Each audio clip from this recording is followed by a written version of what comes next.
I am out walking today on the hogbacks in Canyon City, Colorado. It's a very dry, arid climate here, and cactus thrive without much water, and it amazes me that these plants can flower in such arid conditions. We have not had much rain here for many weeks, but then these plants are blooming today. It prompts me to ponder nature and all that God has created.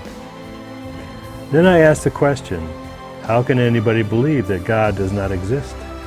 But alas, some eyes are blinded and hearts are hardened, and do not seek the glorious Creator of all things. But then, nobody really has an excuse not to know that God does exist.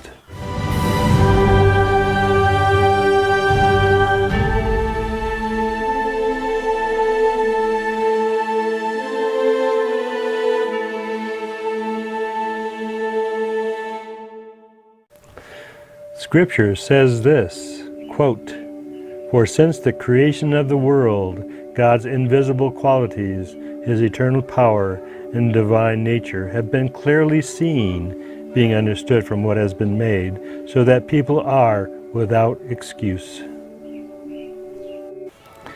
The details, the immensity, the diversity, and complexity of nature show thoughtfulness, creativity, and beauty. It's difficult to imagine how such intricacies could have come to be without an intelligent and beautiful Creator. Yes, nature can be awe-inspiring, even to the point of being almost incomprehensible. The richness of a sunset, the twinkling of stars, and the diversity of animals all witness to a Creator and a Designer. One of the things that reminds me of God's creative genius and beauty are the multitudes of flowers He has made. Just see for yourself, and then ask the question, how did all these beautiful plants come to be?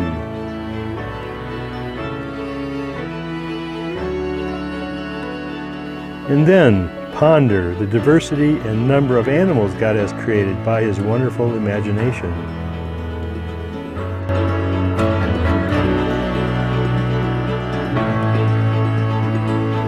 Scripture reminds us that the Lord has formed out of the ground all the wild animals and the birds in the sky and the fish in the sea.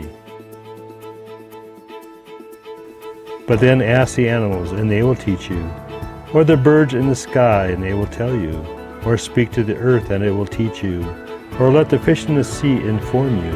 Which of all these does not know that the hand of the Lord has done this? In His hand is the life of every creature. And then ponder the heavens and its beauty and immensity.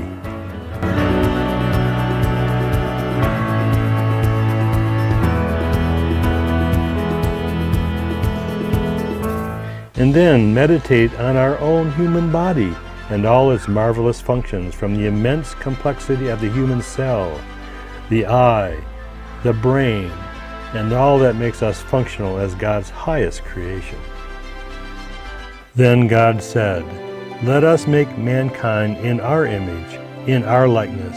God blessed them and said to them, "Be fruitful and increase in number, fill the earth and subdue it." So I will give God the glory for all He has made and set before our eyes to point the way to Him. But then He has also given us His written word and His Son to reveal to us His grace, His love, His majesty, and also the way into His presence.